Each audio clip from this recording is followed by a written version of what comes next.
Welcome to the Nourished Child Podcast, a show about childhood nutrition, feeding kids, and dealing with the ups and downs of growing a healthy child.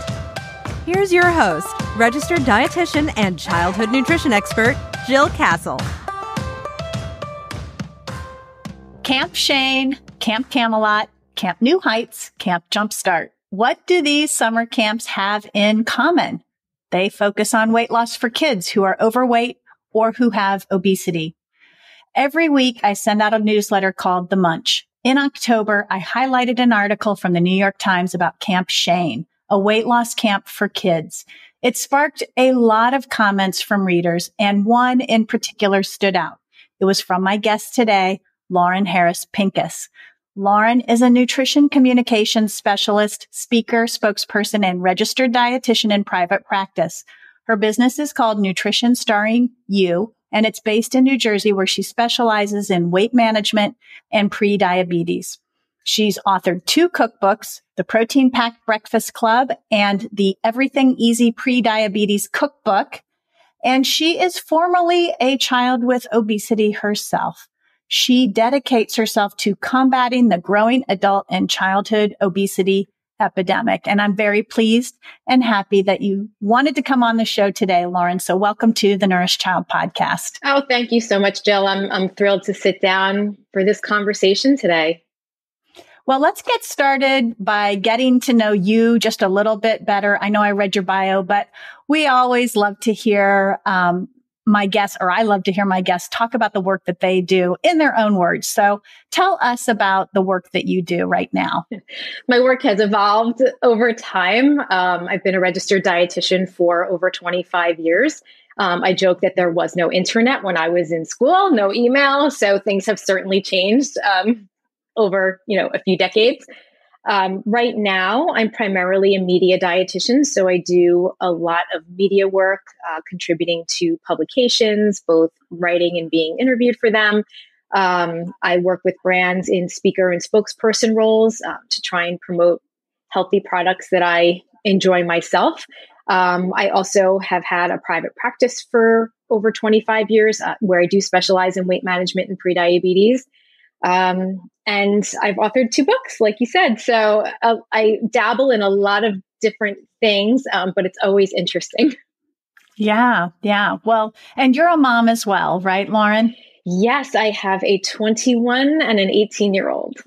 All right. So, well, let's talk about your email response to the newsletter that I sent out. And for those of you out there who are listening to the show, you probably got this email as well and probably had a chance to write about it. But Lauren wrote back to me in response to the newsletter, and I quote, she says, I quote, "I saw that article about Camp Shane too. I grew up with overweight and obesity from a very young age and dieted my way through my entire childhood and adolescence. I attended 2 weight loss camps, one Weight Watchers camp in the Poconos and Camp Camelot near Reading, Pennsylvania. I later worked as a counselor at Camp Camelot between my junior and senior years in college. Do I have stories?" So I guess I so appreciated that reflection, because I think that you're not alone in that there were other kids who are now parents who probably went through similar situations. And I guess my first question for you is, when you saw that article in and of itself in the New York Times, what was your reaction to that article? Because basically the article was about a camp that had been going on for decades and that has recently closed. Right. I just sort of nodded with it and went, yeah, that's about right. Mm-hmm. These camps were meant to assist kids who had overweight and obesity. They had good intentions, I think, overall. We also, again, I was there in the early to mid 80s. Things were very, very different in the early to mid 80s than they are today in what we knew, the way we approached kids who, quote unquote, needed to lose weight, how we viewed overweight and children with overweight and obesity in society, We had an incredibly fewer children who experienced overweight and obesity during that time frame. I think the incidence has tripled or something like that. Correct me if I'm wrong, in the last couple of decades. It's just far more common now. So when I was a child with overweight, starting even preschool age, I was one of the only ones. And everybody knew who that child was in their classroom. And I got teased and picked last in gym class and wasn't good at athletics and all of those things that just made it not fun to be that kid. And all of that led, through dieting in childhood. And ultimately, when I asked to go to one of those camps when I was 13 for the first time, because I was just really getting sick of it and I needed help. And I felt like that was a good way to, you read all the advertisements, right? And they advertise these promises of these huge weight losses, in a summer. And you say, oh my God, like that would be amazing. So my parents agreed to send me. This was not parents who were shaming me or treated me differently or didn't support me. It was completely the opposite. I was 100% supported as a child. I wasn't singled out. I wasn't meant to feel bad about myself. I didn't have a bad self-image because of my family. If anything, I was suffering at the expense of others, and my family was who supported me and kept me together and grounded and helped to maintain my self-esteem. So I'm very thankful for that, because a lot of kids don't experience that. Yeah. Yeah. So it sounds like you had more of a bullying experience through the school, through your school situation. Yeah, for sure. Yeah. And again, we're talking like the 70s and early 80s. It was just a different time and nobody cared. There's way more of a zero tolerance policy now for bullying in school. Yeah. And if you didn't have a friend to stick up for you, nobody did. Yeah. Yeah. That was one of the things that, in my research for this episode, I went into, some of the research areas that we go to look for the latest research. And, I specifically was looking for research on, weight loss camps for children, because my instinct, and I think probably many people's instincts, are that this would not be a good thing for children, and that it could most likely lead to psychological harm long term. But when I looked at the research, I was so surprised to see very little research on the topic of weight loss camps for children. And that really surprised me, just that there's a lack of evidence in that area. And a lot of the evidence was really old, from like 2004, 1998, 2014 was the latest one I was able to find. And many of the research articles showed benefit, showed, yes, BMI drops. Yes, kids feel greater self-esteem. But no, obviously no long-term studies that look at the impact over time. A lot of what that Camp Shane article talked about was the rebound of weight gain, that kids would lose weight during the summer and then they would gain it all the way back, plus some by Thanksgiving, and then return the following summer for weight loss again. And there's so many reasons for that too. Just the obvious ones are kids don't purchase and cook all of their food. They don't create their home environment.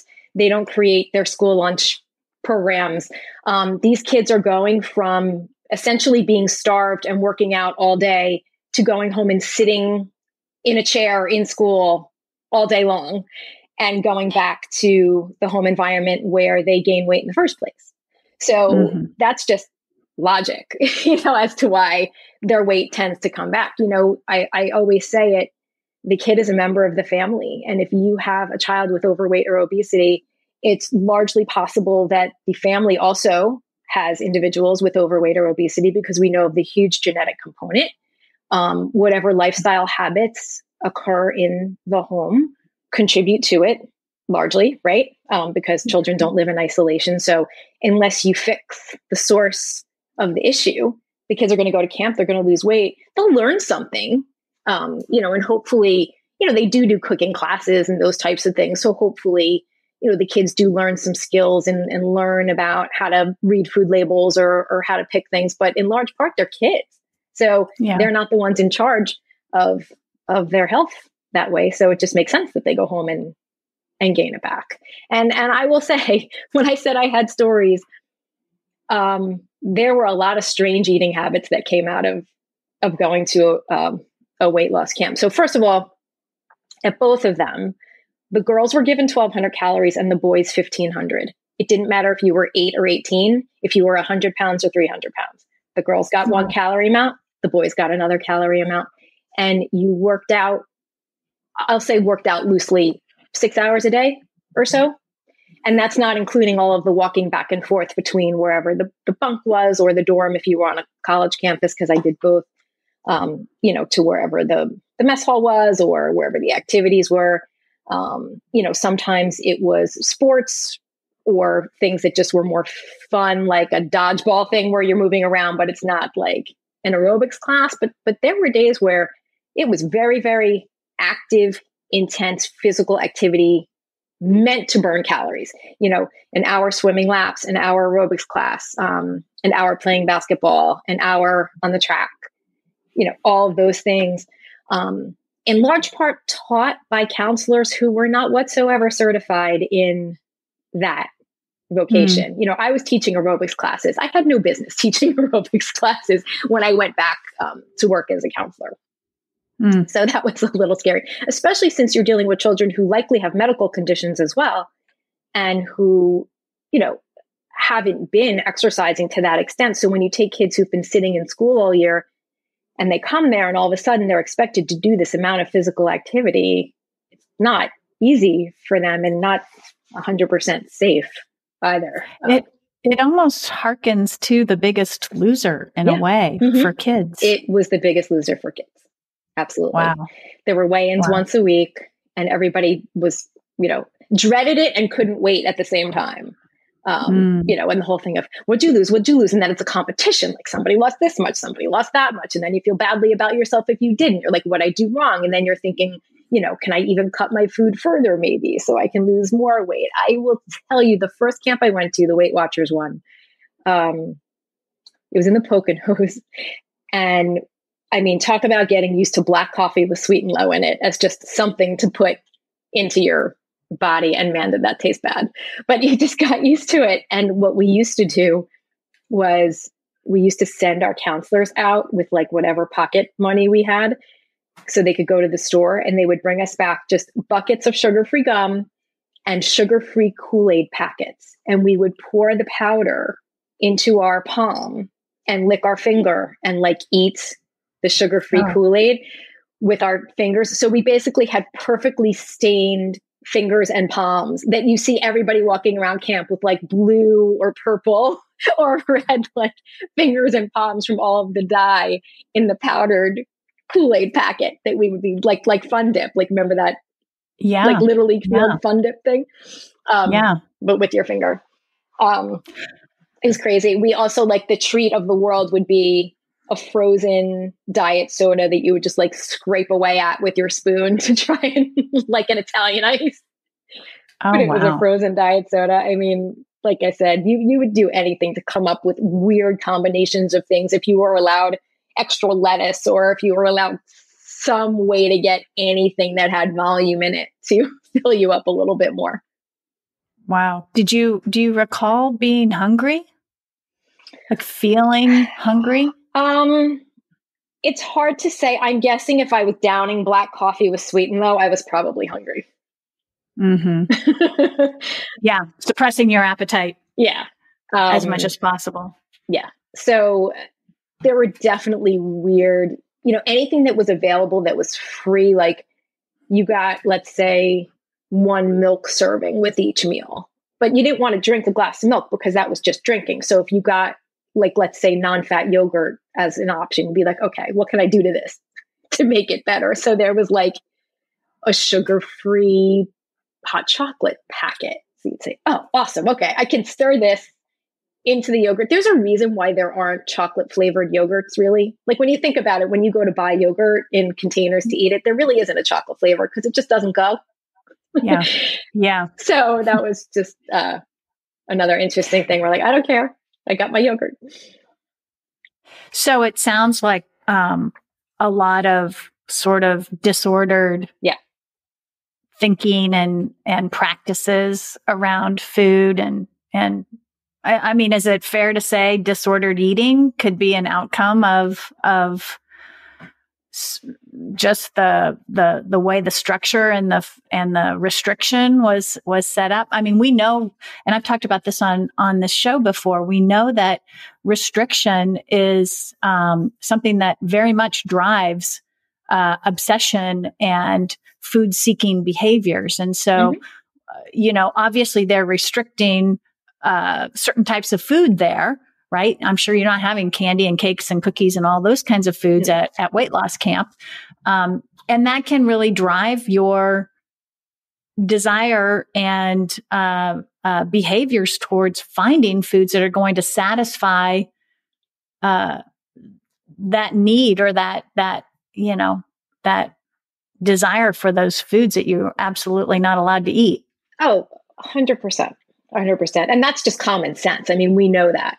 We know for sure that restriction causes obsessiveness. It's just a fact. I never ended up suffering from that type of behavior after the fact.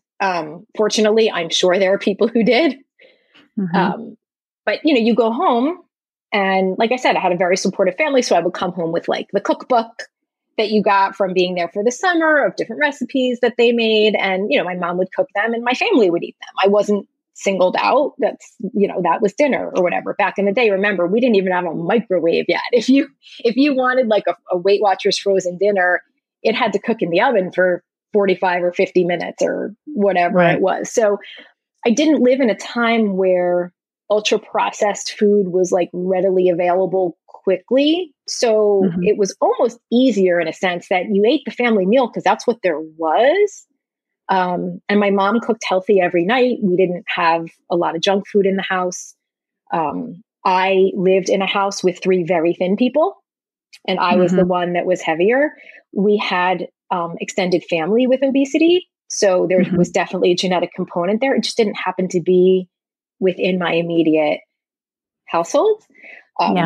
Which was good and bad in the sense that I ate what everybody else ate and I was heavier. So I really had a strong genetic component there. If anything, I ate less. Like I would be the one in school with my little brown lunch bag with a sandwich in it. And then I would go with my nickel or 6 cents or whatever to buy my milk. And all my friends are eating like Ring Dings and Fritos and all that. And I didn't have anything because I was the heavy kid and my mom wouldn't send it for me. But I ate less than my friends and I weighed more. So when we talk about heritability, that's a huge component. And it's so easy for us in society to make judgments and assumptions about people when we just look at them from the outside.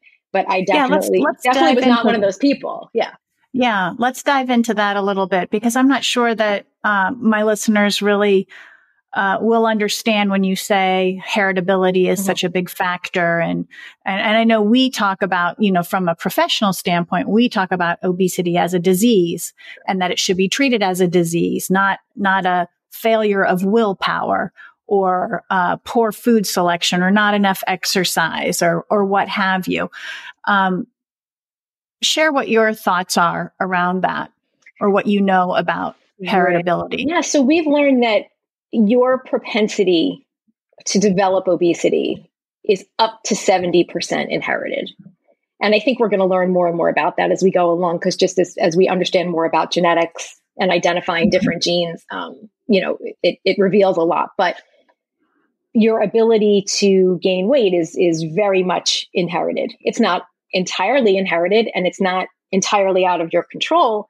But that's why when we see people who go, oh my God, like they could eat the refrigerator all day long and they don't gain an ounce. And then there's people who are counting every calorie and they weigh a lot more. Just everybody is different. That's the one thing I can't emphasize enough. Every single body is different. And when that comes to genetics, it comes to the way we treat obesity and the way we have to really assess each and every person individually to see what will work or not for them. And just sticking everybody on their 1,200 or 1,500 calorie diet doesn't address that individuality. And also, inherited health concerns. Somebody may have overweight and obesity and just have really good genes and not have prediabetes and not have high blood pressure and not have high cholesterol. And yes, statistically, their weight may put them in a risk category, but maybe they're fine. Just they got lucky. You know what I mean? That happens. Same thing. Right. There could be people that are very thin who have every one of those lifestyle diseases and they don't have overweight or obesity. And then, people around them or physicians don't think twice about it because they appear lean. So that's a mistake that I think we as society make a lot. And now a word from our sponsor. Parents ask me why cooking with kids is so important. While there are several reasons, one stands out, and that's building skills through hands-on activities. You and I know that more skills means more competence. With a new line called Yummy Crate, KiwiCo invites the entire family to get hands-on with kid-tested and kid-tasted recipes while building kitchen confidence and learning about science along the way. I got to try the Tasty and Toasty project, which focused on the Maillard reaction, or how food browns when it cooks. This project brought to life what actually happens when something browns during the cooking process, whether it's hamburgers or chicken nuggets or bread. From experimenting with the effect of pH on dough to designing artistic creations with pancake art, every Yummy Crate takes your meal to the next level with kid-friendly science, stories, history, and fun food facts in the Yummy Zine magazine. Each crate explores 3 delicious family-friendly recipes and 2 fun projects. Bring kitchen confidence with hands-on experimentation to the kitchen table with Yummy Crate from KiwiCo. Get 50% off your first month plus free shipping with code NOURISHED at kiwico.com. That's 50% off your first month at kiwico.com, promo code NOURISHED. Yeah. Assuming we make a lot of assumptions around heaviness, largeness, thinness, smallness, and we attribute some sort of greater willpower, better lifestyle, and that's simply not true. Can you share with us what it was like to grow up and go to these weight loss camps, and possibly, I'm assuming since you went to at least 2 of them, you rebounded, probably lost weight the first time and then regained. But I don't want to make that assumption. Yeah. I want to just understand what it was like for you at that time in your life, to be excited to go to a weight loss camp and then return to weight loss camp. I mean, what was that experience like for you? So I had been dieting, air quotes, since I was 7 or 8. I went to Weight Watchers at the recommendation of my pediatrician. I remember having the conversation because they always sat you down in the office, like with your parent, like they didn't talk behind your back. So I remember the doctor saying that, I weighed too much and I needed to lose weight and, I should try Weight Watchers. So this wasn't my mother. A lot of people go, oh, your mother sent you to Weight Watchers at that age. Like how awful that she didn't accept you. No, my mother very much accepted me and I was very loved and supported. The doctor told her that for my health, that she should take me to Weight Watchers. So she did, and I remember being there with the grownups in like the support meeting, and there were all these grownups and I was just a little kid. And it was all about exchanges then. Weight Watchers was based on the diabetes exchanges before any of the point stuff happened. So the original Weight Watchers really just was based on, you get 2 proteins, you get 3 starches, you get 1 fat, and it was healthy and balanced actually, because the idea was that you were supposed to have certain amounts of each thing in your day to have like a nourished body, which actually made sense. It was like that deal-a-meal thing, which was very similar as well. The Richard Simmons deal-a-meal did that too. Yes. So yes, my dad did that. Yeah, that was Weight Watchers in a card deck, basically. Yes. And, I would do it and I would lose weight and then I wouldn't. And then I would gain some back because I was growing. And as soon as you stop paying attention, you start to gain weight again and get less restrictive. And I just sort of did all those stupid little things, Slim Fast and Lean Line and Weight Watchers. And I remember going to this thing where the family was involved. So they would put the kids in one room and they would put the parents in another room and they would teach you about food and they would talk to the parents. And I remember doing that. And I just never lost anything that I could sustain. And that's when at 13, middle school age, that's always rough socially. So I remember being teased a lot that year, actually, in like 7th grade. And then the worst grade, I think. Yeah, it's awful. And then that summer, I went to the first camp. And I'd never been away from home before. So never being away from home before in that environment was probably not the best experience. And I also went in like the second session of camp. So everybody there was already used to being there. And then I showed up and people had their friends. So it was hard socially too. The whole thing was kind of a mess. So, and that was when I was talking about the Kool-Aid and the coffee and all that. And I lost probably like 14 pounds, I think, in maybe 3 weeks or so. And I probably would have lost more, but that was like the end of the summer. So then I went back to school afterward. And this camp, this is where my craziest story of all happened. I was very upset about something and I don't remember what, but it got the assistant director of the camp involved. And he was a young guy. He was probably in his early 20s.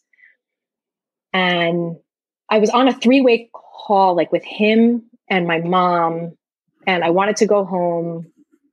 And how old were you at this time? I was 13. And camp was almost over. There's probably like another week left, but I can't remember what the issue was, but I was really not having it. And I wanted to go home and he said something nasty. And my mom went, "That's it. Like, I'm coming to get her." Right.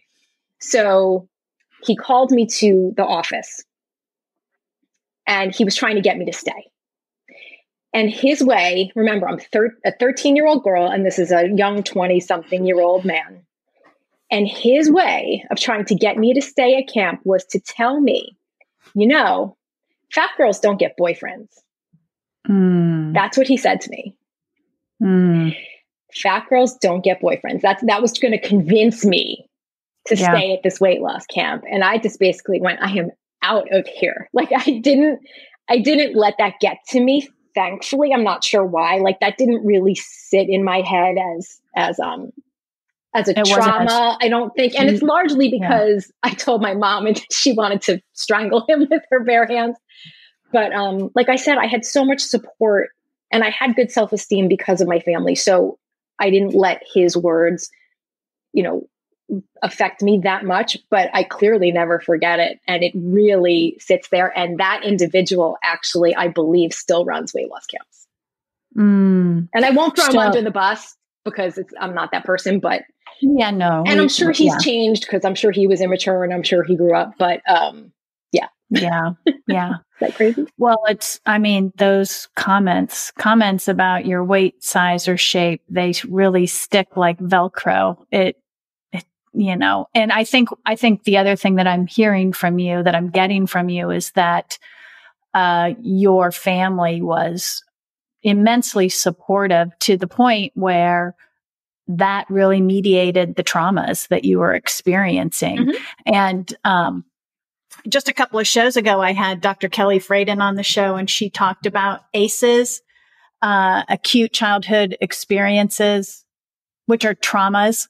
And traumas can be anything. It can be from somebody saying something to you about your appearance. It can be it can be physical trauma. It can be pressure at the table to take another bite when you're extremely picky. There's just a lot of these little traumas. And one of the things that she said that really hit home was that, just, 1 to 3 very, tuned in, caring adults in a child's life can really moderate those traumas, can really mitigate the damage.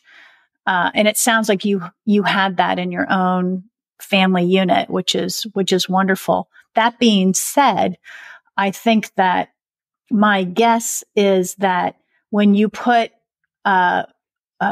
children in a weight loss camp, it is impossible, I would think, to control the interactions between the children, the interactions between the counselors and the children. It's like you can't control what is said, what is done, how kids react to sort of the structure that's there. I mean, I just feel like it could be a free-for-all. And the counselors too really were thin because they didn't want to have counselors that weren't quote unquote role models. You know what I mean? So the counselors were thin, probably have always been thin. They didn't have a whole lot of compassion. They were more a little boot campish, a lot of them, come on, like that whole kind of thing. It's like, I'm dying here. I have shin splints and my knee hurts and everything hurts because I'm heavy and I'm not used to doing this kind of activity that you do so easily. So there was that as well. The second camp I went to, I lost much more weight that summer because I went in the earlier session and then I continued to lose weight once I got home. So that summer I lost about 25 pounds, which, I was happy. I was happy with the way I looked. At that point, I was no longer able to buy clothing in a regular store because back in the day, over a 14, you had to go to Lane Bryant actually that was the only one. I think it was like Lane Bryant was the only store where you could go and get clothes. If you were over a 14 in the department store, they didn't have them. So right before I had gone to camp, that was after 9th grade, after my freshman year in high school. At that point, I couldn't shop for jeans or anything in like Macy's or a regular department store. So I was done with that. It's like, okay, like this has to happen again because I can't, I just don't want to do that. And it just was affecting my self-esteem that I couldn't wear what my friends were wearing. I couldn't go shopping with people and I had to go to this special store and it just made me feel bad. And I just wasn't happy about it. So, again, I lost like 25 pounds and I felt good. I felt really good. Again, I learned a lot and we brought home recipes and my mom would make them and we would cook and I was getting older. So I was able to do it too. And we had a microwave by then and, life started to change a little bit. I didn't gain it back as fast that time. I think largely because I was already probably 15 and my major growth spurt had happened already. Whereas I was significantly shorter, like first time I went. It did take me a couple of years to gain it back because I went from the end of my freshman year to my highest ever the middle of my senior year. And that's when I finally went on the quote unquote major diet of my life. And I lost 50 pounds and I've kept it off for over 30 years. So, and that was a 800 calorie diet that was just stupid. But, knowing what I know now would never have anybody do that. But it was like before Nutrisystem, it was before any of that stuff. And it was a similar thing where you went and they gave you food and like they took your blood pressure and vitamins and like they weighed you. So it was medically supervised. It was medically to an extent. Yeah, it was medically supervised. And it was about 800 calories a day. Back to my black coffee with sweet and low. And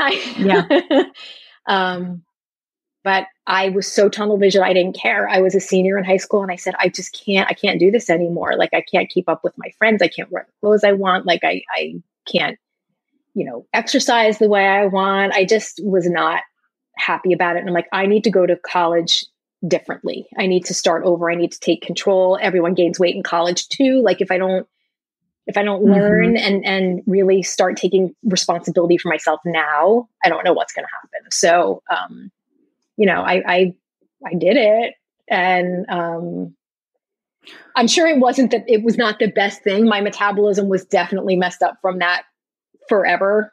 I believe, but I kept it off. But it's a daily thing. I mean, I think people think that if you lose weight, you just lose weight. But maintaining it's harder than losing it. You can focus a short period of time on any restrictive regimen and get weight off.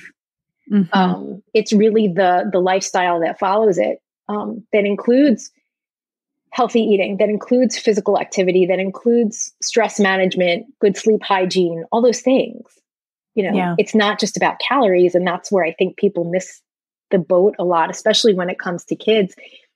It's not just what you eat. That's one piece, but it's, are you sleeping? Are you stressed out? Do you have stress hormones that are affecting your metabolism and, your hunger? Are you moving around in a helpful way, not just because somebody's forcing you to exercise, but some kind of activity that you think is fun and joyful and sustainable that you can do forever or for, at least consistently for a while, without somebody forcing you. And it's just so many of those things, and people just look at calories, and it's one tiny piece of the puzzle. Right. If you were to summarize the positives, perhaps, and the negatives of going to a weight loss camp as a child, what would you say? Were there any positives to that experience for you? And if so, what were they? And were there any negative? I mean, what were the negatives that you feel for yourself personally were a result of going to a weight loss camp? The positives for me were the weight loss, because that was my original goal. Remembering that I'm thinking as a teenager, that was my goal, to lose weight, and I did. I think I became much more physically fit, which was something that I likely would not have done had I just been laying by a pool at home. Right.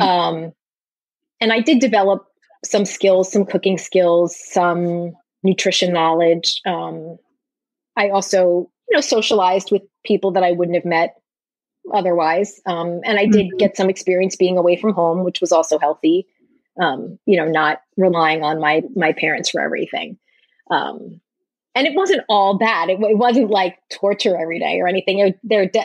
Believe me, there definitely were times where you were hungry, or you didn't like some food and you were kind of out of luck, or you just didn't want to exercise that day or whatever. But, and it did definitely bring on some interesting food views and eating habits that were a little strange. Fortunately, I don't think that I retained a lot of the weird things that I did there, because it wasn't necessary when you came home.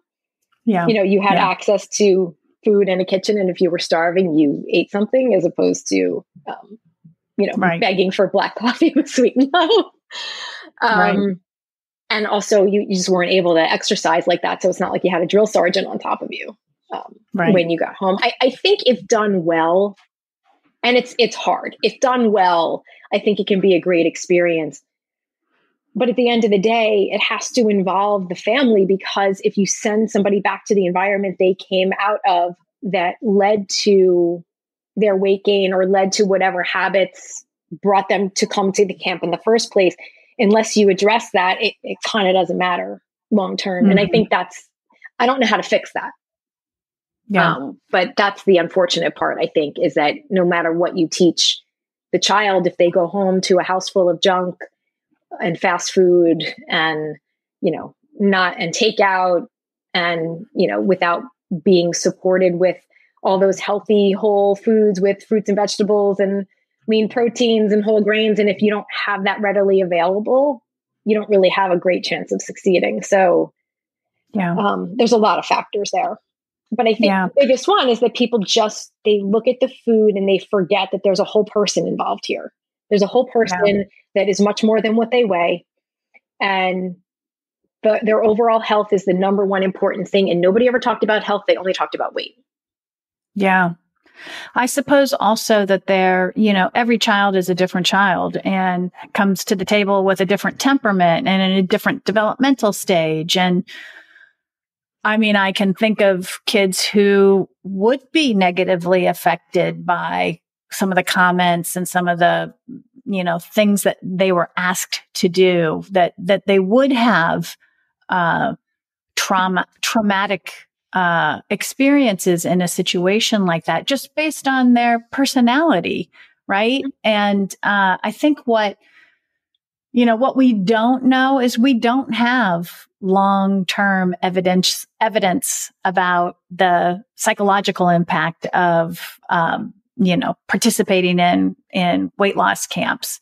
We can, on the one hand, it might feel very good to be around other individuals where, who are the similar shape, weight, size, that you are when you go to a camp like this, like that you're not the only one in the classroom that's larger or bigger. You're amongst your peers and everybody's sort of in the same boat. Mm-hmm. So I would think that might make children feel better in that environment. But I think the long-term, physical impact of weight cycling, obviously, and psychological impact of long-term, repercussions around being in that kind of environment, we just don't know. We don't have the evidence that tells us one way or another. I guess at this juncture, I would love for you just to pass along any kind of insight or advice as an individual who has had this experience. What would you say to a parent with a child that is bigger or heavier in terms of supporting that child? The most important thing to remember is that you have to treat that child the same as any other family member.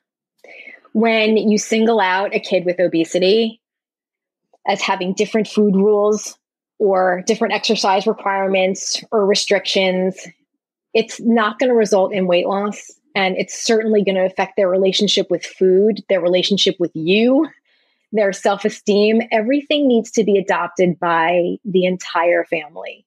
It's the only hope of creating successful, sustainable lifestyle changes for that child. You want to get fit together, you want to cook together, you want to learn together, and you want to empower them to make choices within the parameters that will benefit them and the whole family. Because more often than not, you're sharing the same genetics. So oftentimes, if you have a child with obesity or that's at higher risk for prediabetes or high blood pressure or high cholesterol, chances are you are too. So not always, but more often than not. So I think that, there can never be a downside to being healthier as a family. And the key is just do not have the pantry that you say, oh, your 3 siblings can have anything in here, but you can't touch it. You can't create an environment that is doomed to fail for the child that you love. You can't treat them differently. The rules have to apply to everybody, and that's really the number one thing that I think that families kind of get wrong is that it's about the kid and not about the family. Yeah. And is there anything that healthcare is getting wrong, in your opinion, when it comes to childhood obesity? Everything. Well, I mean, first of all, it's 2021 and our system is one of sick care and not healthcare. We wait until people are sick until we help them. Even something like Medicare, which is the gold standard for what gets treated, they don't have coverage for nutrition for prediabetes, but for diabetes. So we have to wait until you have diabetes until we'll cover you. It makes zero sense. So one, the medical and insurance industry is really not set up to deal with overweight and obesity properly. Doctors are not trained properly in dealing with overweight and obesity. They have almost zero nutrition training in medical school and very little training on treating obesity itself. So we have an entire healthcare system with almost 3/4 of our population that has overweight or obesity, and almost nobody who's really adept at treating it. Yeah. And even then, like, there's just not enough programs in place. So even if we are trying to support families or trying to support individuals, even from an early stage or once they already have developed obesity or significant obesity, just we don't even have that structure in place to support people. Obesity medications are extremely underutilized. They're very expensive because, again, the healthcare system doesn't really cover them effectively. I guess they'd rather prescribe diabetes drugs and cholesterol drugs and blood pressure drugs than address the weight issue.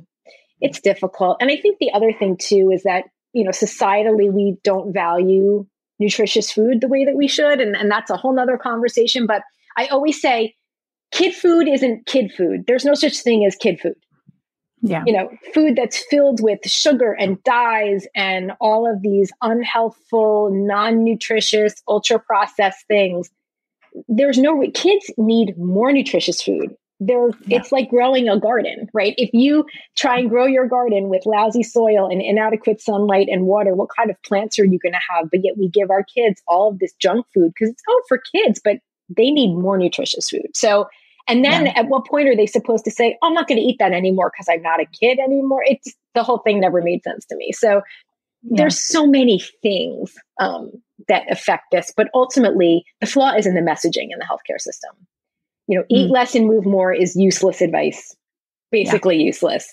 It doesn't help anybody medically or emotionally. And we've seen some people do very inadvisable things for the sake of weight loss. It didn't improve their health, even though the number on the scale may have gone down. So I think it's really important to not confuse weight with health. They're not inextricably tied. And ultimately, the magic is in the quality of the diet, sustainable, enjoyable physical activity, stress management, and sleep hygiene. And that's really the most important 4 things. And it's not about the weight. It's about those 4 things. It's about your lifestyle. Yeah. Right. And I agree. Well, Lauren, thank you so much for coming on the show and sharing your experiences. I know that some of my listeners will want to get in touch with you, will want to find your books. Can you tell us a little bit about how people can connect with you? Sure. So my website is nutritionstarringyou.com. 2 R's in starring. People put 1 for some reason. Starring you, Y-O-U. Staring at you. Yeah. nutritionstarringyou.com. On Instagram, social media, you can find me at Lauren Pincus, RD, Pincus.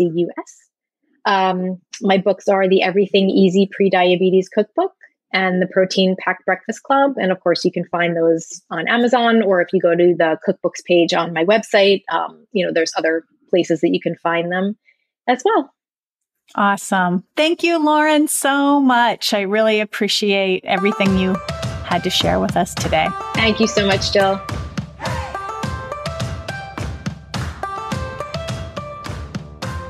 Thanks for listening to the Nourished Child Podcast, where the #1 goal is to help you grow a nourished child inside and out.